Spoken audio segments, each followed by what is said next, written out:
नमस्कार दोस्तों, मैं वैभव हंसराज आपका स्वागत करता हूं तक्षशिला ट्यूटोरियल के ऑनलाइन चैनल पे। दोस्तों, हम लोग बात कर रहे थे क्लास 12th के फिजिक्स के चैप्टर नंबर 5 जिसका नाम था चुंबकत्व एवं द्रव। इसमें हम लोग लेक्चर 5.6 तक कंप्लीट कर चुके थे। आज हम लोग बात करेंगे लेक्चर 5.7 के बारे में। दोस्तों, आज के सेशन का पहला टॉपिक जो है वो है क्यूरी का नियम। और ये क्यूरी वही क्यूरी हैं जिन्होंने रेडियो एक्टिव पे काफी काम किया था, रेडियो एक्टिविटी पे। ठीक है, खैर रेडियो एक्टिविटी हम लोग सेकंड पेपर में पढ़ेंगे, ठीक है, चैप्टर नंबर 13 में। खैर अभी ये जान लेते हैं कि क्यूरी ने मैग्नेटिज्म से जुड़े हुए भी कुछ लॉ दिए थे। मतलब क्यूरी ने चुंबकत्व पर आधारित कुछ नियम दिए थे। ठीक है, उसमें से एक नियम जो है वो ये है क्यूरी का नियम। आपको ये जान के मतलब ये पता ही होगा कि पदार्थ तीन प्रकार के थे: अनुचुंबकीय पदार्थ, प्रतिचुंबकीय पदार्थ और लौहचुंबकीय पदार्थ। प्रतिचुंबकीय पदार्थ का जो चुंबकत्व होता है वो पदार्थ के ताप पर निर्भर नहीं करता है, ठीक।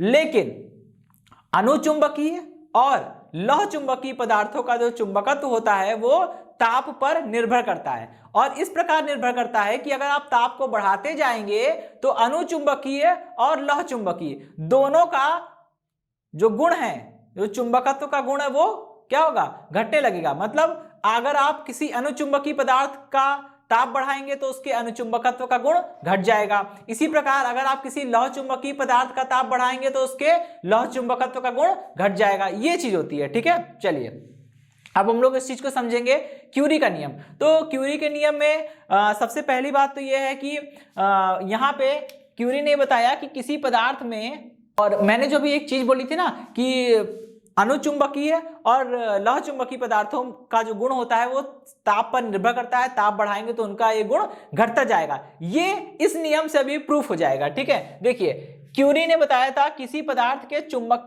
के भीतर जो चुंबकन तीव्रता होती है वो चुंबकीय क्षेत्र की चुंबकीय तीव्रता के अनुक्रमानुपाती होती है, एवं किसी पदार्थ के भीतर जो चुंबकन तीव्रता होती है वो ताप के व्युत्क्रमानुपाती होती है, ठीक है। ताप के व्युत्क्रमानुपाती होगी। चलिए, अब जब ये ताप के व्युत्क्रमानुपाती है तो यहां पे मैंने दो नियम लिखे हैं, I प्रोपोर्शनल H और I इनवर्सली प्रोपोर्शनल T, ठीक है। अब दोनों नियमों को मिला दीजिए। उपरोक्त दोनों नियमों को मिलाने पर, ठीक है, पहला नियम ये है कि इनको मिलाएंगे, मतलब ये I प्रोपोर्शनल कितना हो जाएगा? H अपॉन T, ठीक है, क्योंकि I प्रोपोर्शनल था H, इनवर्सली प्रोपोर्शनल है T, तो I proportional H upon T, ठीक है। अब नेक्स्ट स्टेप क्या होगा? अगला स्टेप जो है वो ये होगा कि I is equal to CH upon T, ठीक है। ओके, अब हम लोग उसको इस तरह से लिख सकते हैं कि I अपॉन में H is equal to C upon में T, ठीक है। अब I अपॉन H क्या बन जाएगा दोस्तों? I अपॉन H जो है वो काई M बन जाएगा। काई M मतलब चुंबकीय प्रवृत्ति। ये देखिए, काई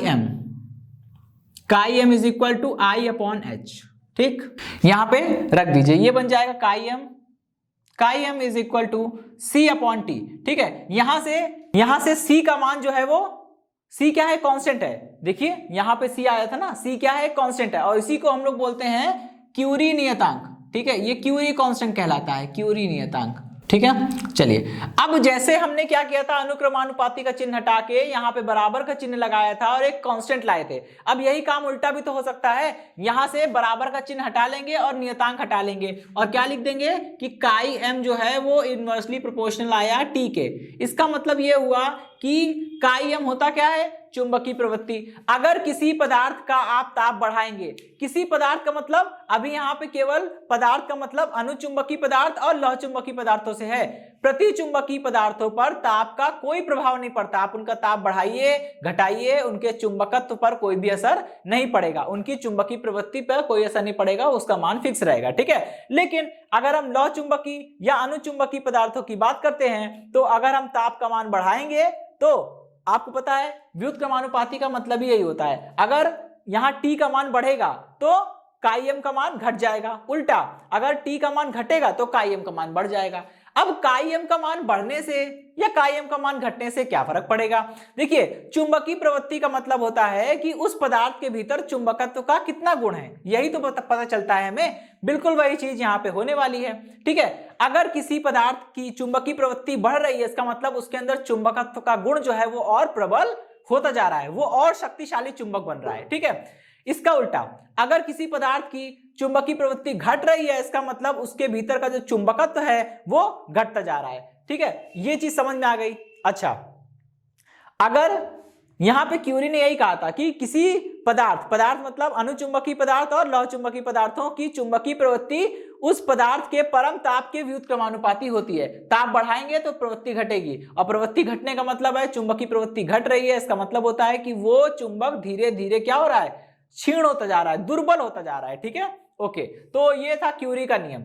अब हम लोग नेक्स्ट टॉपिक पे चलेंगे जो क्यूरी के नियम से जुड़ा हुआ है। ठीक है, देखिए जब बात होगी क्यूरी के नियम की, तब बात उठेगी क्यूरी ताप की। तो क्यूरी ताप क्या होता है? देखिए, क्यूरी ताप को समझने के लिए सबसे पहले हमें ये अभी हमको ध्यान में रखना होगा कि अभी हमने क्या पढ़ा, अभी हमने क्यूरी के नियम में पढ़ा था कि किसी भी पदार्थ की चुंबकीय प्रवृत्ति जो होती है वो ताप के व्युत्क्रमानुपाती होते हैं। ताप बढ़ेगा तो प्रवृत्ति घटेगी, उल्टा ताप घटेगा तो प्रवृत्ति बढ़ जाएगी। ये सारी चीजें होती हैं। ठीक है, अब आप इस चीज को समझिएगा कि अगर हम बात करें, जरा अभी अणुचुंबकीय पदार्थों को थोड़ा साइड में रखते हैं, बात करते हैं लौह चुंबकीय पदार्थ की। तो लौह चुंबकीय पदार्थ क्या होते हैं? वास्तव में लौह चुंबकीय पदार्थ अणुचुंबकीय पदार्थ ही होते हैं, बस अंतर इतना होता है कि उनकी थोड़ी सी प्रवृत्ति ज्यादा होती है, उनकी तीव्रता थोड़ी ज्यादा होती है। ठीक है, मतलब लौह चुंबकीय पदार्थ वास्तव में वे अणुचुंबकीय पदार्थ हैं जो क्षेत्र की दिशा में तीव्रता से चुंबकित हो जाते हैं। ठीक है, बाकी सारे कॉन्सेप्ट सेम है। इसका मतलब यह होता है कि लौह चुंबकीय पदार्थ ऐसे अणुचुंबकीय पदार्थ हैं जिनकी चुंबकीय प्रवृत्ति अणुचुंबकीय पदार्थों से कहीं ज्यादा है। ठीक है, यही तो मतलब हुआ। ओके, अब हम इस चीज को समझेंगे। मान लीजिए हमने किसी लौह चुंबकीय पदार्थ को लिया, तो लौह चुंबकीय पदार्थ की जो है चुंबकीय प्रवृत्ति काफी ज्यादा होगी और अणुचुंबकीय पदार्थ की जो चुंबकीय प्रवृत्ति है वो कम होगी। अगर हम लौह चुंबकीय पदार्थ का ताप बढ़ाएंगे तो चुंबकीय प्रवृत्ति घटेगी, यानी कि लौह चुंबकीय पदार्थ की चुंबकीय प्रवृत्ति घट रही है, वो नीचे आ रहा है। ठीक है, वो इसकी प्रवृत्ति घटते घटते नीचे आ रही है। एक समय ऐसा आएगा जब उसकी चुंबकीय प्रवृत्ति इतनी घट जाएगी कि वो अणुचुंबकीय पदार्थों के बराबर हो जाएगी। तो जिस ताप पर ऐसा होगा उसी ताप को हम लोग बोलते हैं क्यूरी ताप। ठीक है, कहते हैं जब किसी लौह चुंबकीय पदार्थ का ताप बढ़ाया जाता है तब उसकी चुंबकीय प्रवृत्ति निरंतर घटने लगती है, तथा एक विशेष ताप के ऊपर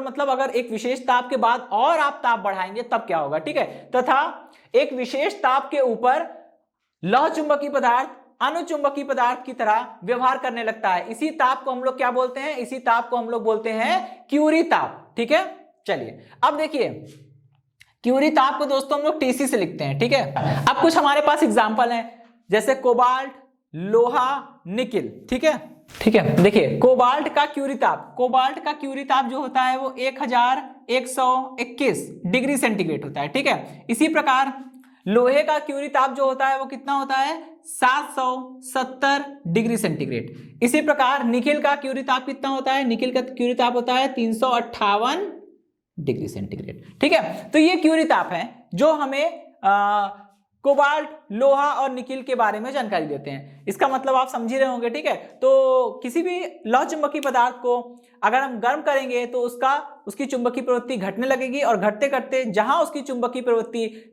अणुचुंबकीय पदार्थों की चुंबकीय प्रवृत्ति के बराबर हो जाएगी, वहीं पे वो लौह चुंबकीय पदार्थ अणुचुंबकीय पदार्थ बन जाएगा। और जिस ताप पर ऐसा होगा वही ताप कहलाता है क्यूरी ताप। ठीक है, और ये कुछ इसके एग्जांपल्स हैं। चलिए अब हम लोग इसको छोड़ के अब हम लोग नेक्स्ट टॉपिक पे बढ़ेंगे, एक नया नियम पढ़ेंगे जिसे हम लोग बोलेंगे क्यूरी वीन्स का नियम। ठीक है, ये दोस्तों क्यूरी वीन्स का लॉ।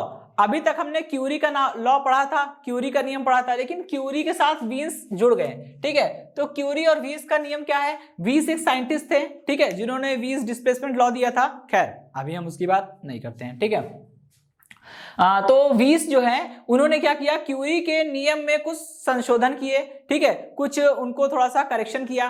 तो वीस ने क्यूरी के नियम में करेक्शन किया, संशोधन किया और एक नया नियम प्रस्तुत किया। उसी की जगह पे एक नया नियम दिया, उसे हम लोग बोलते हैं क्यूरी वीस का नियम। ठीक है, क्योंकि वो नियम वास्तव में क्यूरी का था और वीस ने उसमें संशोधन किया था, इसलिए दोनों को मिला के हम लोग क्यूरी-वीस का नियम बोलते हैं। ठीक है, अच्छा क्यूरी-वीस का नियम कहता क्या है? क्यूरी-वीस का नियम ये बोलता है कि अगर हम बात करें और ध्यान दें तो किसी भी अनुचुंबकीय पदार्थ की जो चुंबकीय प्रवृत्ति होती है वो परम शून्य ताप का मतलब क्या होता है? परम शून्य ताप का मतलब होता है T बराबर 0 केल्विन।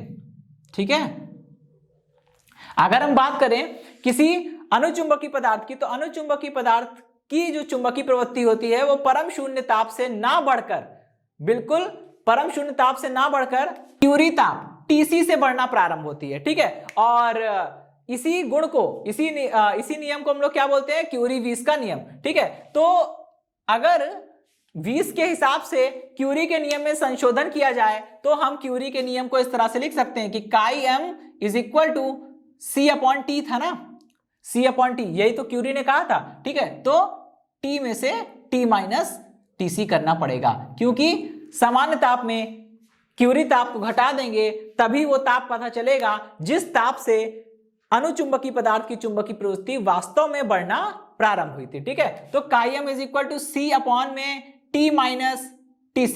ठीक है, तो ये है चुंबकीय प्रवृत्ति काई m। ये अब इस समीकरण को हम लोग क्या बोलते हैं? इस समीकरण को हम लोग इक्वेशन नंबर 1 बोल दे रहे हैं, और इसी का जो नाम है दोस्तों उसी को हम लोग बोलते हैं क्यूरी-वीस लॉ। ठीक है, ठीक है, क्यूरी-वीस लॉ। चलिए अब हम लोग आगे बढ़ते हैं। ठीक है, ये टॉपिक तो हमारा समाप्त हो गया। ओके दोस्तों, तो आज का सेशन यही समाप्त होता है। आज के सेशन से जुड़े नोट्स प्राप्त करने के लिए डिस्क्रिप्शन में दिए गए लिंक पर जाके क्लिक कीजिए। दोस्तों आज के सेशन में इतना ही, मिलता हूं नेक्स्ट सेशन में। धन्यवाद।